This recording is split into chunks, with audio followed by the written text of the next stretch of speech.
ಕೊಡಗುಯಿಂದ ನಮ್ಮ ಒಬ್ಬರು Instagram family customer ಬಂದಿದ್ದಾರೆ. ಸೊ ಒಂದು ಮುತ್ತಿನಾರ ಮತ್ತು ಹ್ಯಾಂಟಿಕಲ್ಲಿ ಲಾಂಗ್ ಹಾರ ಪರ್ಚೇಸ್ ಮಾಡಿದ್ದಾರೆ, ಮತ್ತು ರಾಮ್ಲೀಲಾ ಓಲೆ, ಸ್ಟೋನಲ್ಲಿರೋ ರಾಮ್ಲೀಲಾ ಓಲೆ, ಮತ್ತು ಜುಮ್ಕಾ ಮತ್ತು ಮಾಟಿ ಇಷ್ಟೆಲ್ಲ ಐಟಮ್ ಪರ್ಚೇಸ್ ಮಾಡಿದ್ದಾರೆ. ಬನ್ನಿ ಒಂದು ರಿವ್ಯೂ ಕೇಳೋಣ.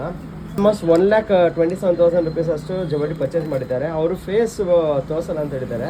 ಸೊ ಒಂದು ಹಾಗೆ ರಿವ್ಯೂ ಕೇಳೋಣ. ಹಲೋ ಅಕ್ಕ, ಹೇಗಿದೆ ನಮ್ಮ ಜವಳಿ ಕಲೆಕ್ಷನ್ಸು? ಓಕೆ ಅಕ್ಕ, ಓಕೆ ಅಕ್ಕ, ಓಕೆ ಅಕ್ಕ. ಸೊ ನಿಮ್ಮ ಕೊಡಗಿಂದ ಇನ್ನೂ ಸುಮಾರು ಜನ ಎಲ್ಲರೂ ಬರ್ಬೋದಾ ಅಕ್ಕ? ಓಕೆ ಅಕ್ಕ. ಮತ್ತೆ ನಮ್ಮ ಕಸ್ಟಮರ್ ಸ್ಯಾಟಿಸ್ಫ್ಯಾಕ್ಷನ್ ಏನು ಅನಿಸ್ತು ಅಕ್ಕ? ತುಂಬಾ ಖುಷಿ ಆಯ್ತು, ಎಲ್ಲ ಇಷ್ಟ ಆಯ್ತು. ಡಿಸೈನ್ಸ್ ತುಂಬಾ ಚೆನ್ನಾಗಿದೆ, ಮತ್ತೆ ರೇಟ್ ಅಷ್ಟೇ ರೇಟು ರೀಸನಬಲ್ ಆಗಿದೆಯಾ ಅಕ್ಕ? ಅಫೋರ್ಡಬಲ್ ಆಗಿದೆ. ಓಕೆ ಅಕ್ಕ, okay. Thank you so much ಅಕ್ಕ. ಹೀಗೆ ಎಲ್ರಿಗೂ ರೆಫರ್ ಮಾಡ್ತಾ ಇರಿ. Thank you so much. ನಿಮಗೂ ಈ ಥರ ಸಿಲ್ವರ್ ಜ್ಯುವೆಲ್ರಿ ಕಲೆಕ್ಷನ್ಸ್ ಬೇಕು ಅಂದರೆ ಒಂದು ರೀಸನಬಲ್ ಪ್ರೈಸಲ್ಲಿ ಯಾರಾದರೂ ಹುಡುಕ್ತಿದ್ರೆ ಪದ್ಮಾಪ್ರಿಯ ಜ್ಯುವೆಲ್ಸಲ್ಲಿ ವಿಸಿಟ್ ಮಾಡಿ. ನಮ್ಮದ್ರಲ್ಲಿ ರೀಸನಬಲ್ ಪ್ರೈಸಲ್ಲಿ ನಾವು ಡೀಲ್ ಮಾಡ್ಕೊಡ್ತಾ ಇದ್ದೀವಿ. ಎಲ್ಲ ಜ್ಯುವೆಲ್ರೀಸು, ಗೋಲ್ಡ್ ಮತ್ತು ಸಿಲ್ವರ್ ಜ್ಯುವೆಲ್ರಿ ಎಲ್ಲ ವಿಸಿಟ್ ಮಾಡಿ. Thank you.